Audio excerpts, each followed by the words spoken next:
Bismillahirrahmanirrahim. Assalamualaikum warahmatullahi wabarakatuh. Selamat datang kembali di praktikum pemrograman komputer.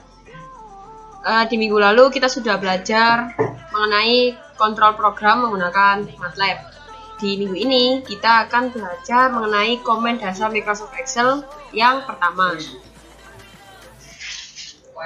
Jadi untuk yang pertama, Microsoft Excel sendiri adalah program spreadsheet dalam Microsoft Office.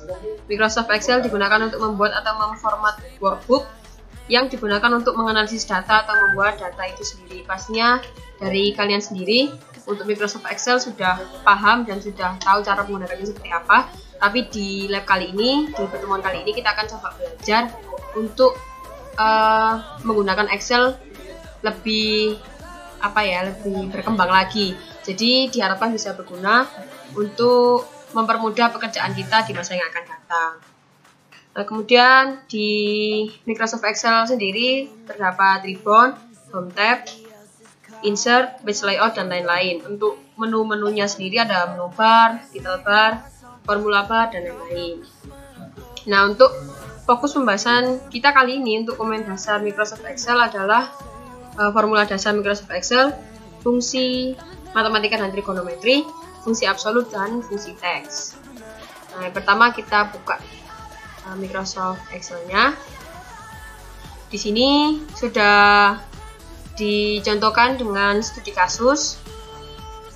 Nanti di studi kasus kalian masing-masing akan berbeda satu sama lain, disesuaikan dengan Microsoft Excel. Untuk studi kasusnya sendiri, di sini ada bengkel bernama Maju Jaya Jos di daerah Rungkut, Surabaya, memiliki gudang spare part dengan jumlah penyimpanan yang terbesar, namun belum memiliki basis data sederhana mengenai gudang penyimpanannya. Sehingga karyawan kesulitan mencari informasi mengenai harga dan letak spare part yang dibutuhkan, serta kurangnya efektivitas ruang gerak karyawan ketika mengambil spare part di penyimpanan. Nah, di sini maksudnya itu studi kasusnya ada sebuah gudang spare part, tepatnya spare part untuk motor. Nah, itu bengkelnya ini tuh sebenarnya sudah besar gudangnya, tapi tidak rapi. Kemudian untuk jarak antar penyimpanan tiap spare part sendiri itu tidak diatur. Jadi ketika karyawan mengambil spare partnya itu kesulitan atau tidak efektif. Jadi di sini buatlah sistem penyimpanan basis data sederhana menggunakan komen dasar 1 dari Microsoft Excel.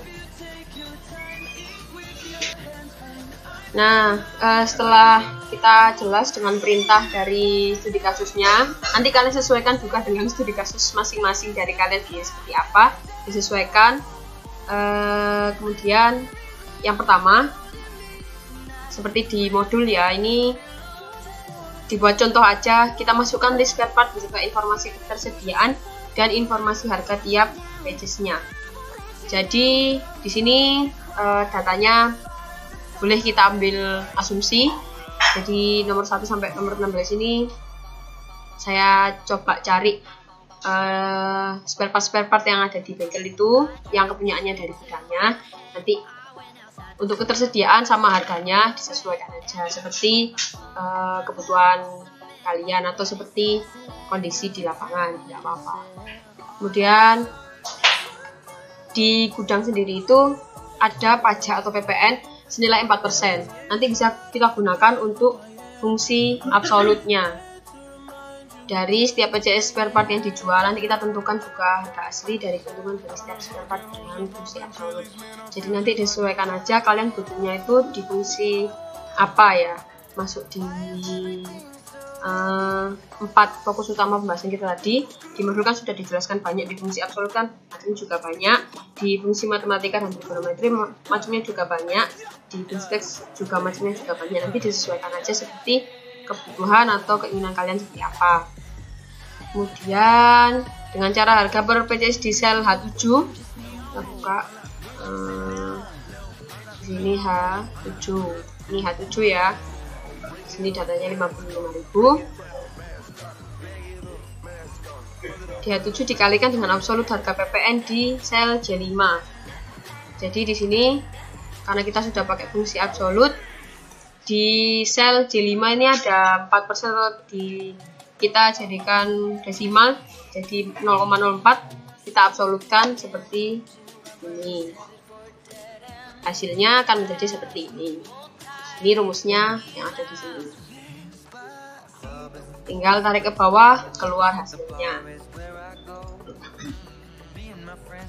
Kemudian untuk jumlah total ketersediaan dan total keuntungan kita selanjutnya kita jumlah total ketersediaan dan total keuntungan dengan cara jumlah ketersediaan dikali harga per BCS jumlah ketersediaan nanti dikali keuntungan, maka didapatkan hasilnya segini. Nah, kayak gini ya. Untuk keuntungan sendiri dapatnya 52.800. Kita ambil di contoh spare part yang pertama. Untuk rumusnya adalah H7 dikurangi 17, yaitu harga PCS-nya yang didapat dikurangi PPN. Dapatnya ini. Nanti kita tarik ke bawah, langsung keluar hasilnya. Kemudian untuk formula dasarnya kita cari contoh yang sederhana, yaitu fungsi sum. Kita contohkan seperti ini. Nah, ini setelah didapatkan total ketersediaannya, untuk menjumlah ini kita langsung tulis rumus saja seperti ini, sum K7 sampai K22. Ini ya, langsung diputar nanti keluarnya ini.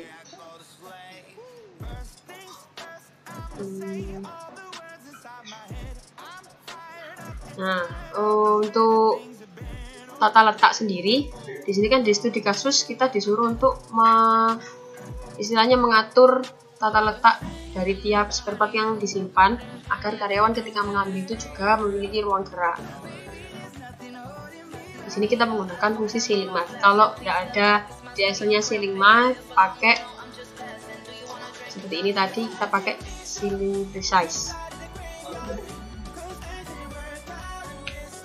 Di sini kita masukkan aja jenis spare partnya, nanti kalian bisa atur di studi kasus kalian, tergantung kebutuhan kalian seperti apa. Nah, di sini untuk raknya sendiri, ini asumsi aja ya, penempatan raknya asumsi, gantung dari kebutuhan kalian. Untuk luas penyimpanan ini kita asumsikan juga. Kalau kalian mau ambil data di lapangan juga nggak apa-apa, ini ya contoh aja. Untuk luas penyimpanan asli dari spare part ini adalah 3,7 meter persegi. Nah, untuk penambahan ruang gerak dari karyawan sendiri, kita genapkan ke angka yang terbesar. Nah, untuk penyimpanan aslinya kan ada 3,7, kita pakai fungsi dari ceiling precise sendiri, jadi nanti genap.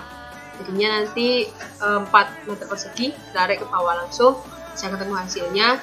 Untuk totalnya dari keseluruhan gudang, jumlah penyimpanannya nanti kita pakai fungsi sum lagi seperti ini. Nah, untuk jumlah penambahannya sendiri itu pakai fungsi pengurangan biasa, ada I27 dikurangi I27, jadi ketemunya ini ditarik ke bawah ketemu. Sudah. Nah, untuk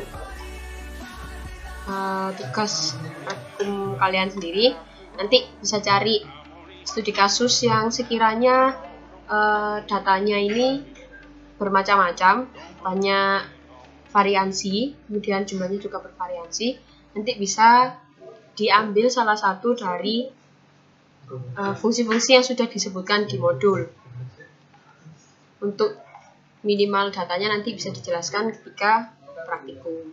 Terima kasih. Kalau ada pertanyaan, silakan tanya di kolom komentar atau bimbingan ke aslabnya masing-masing.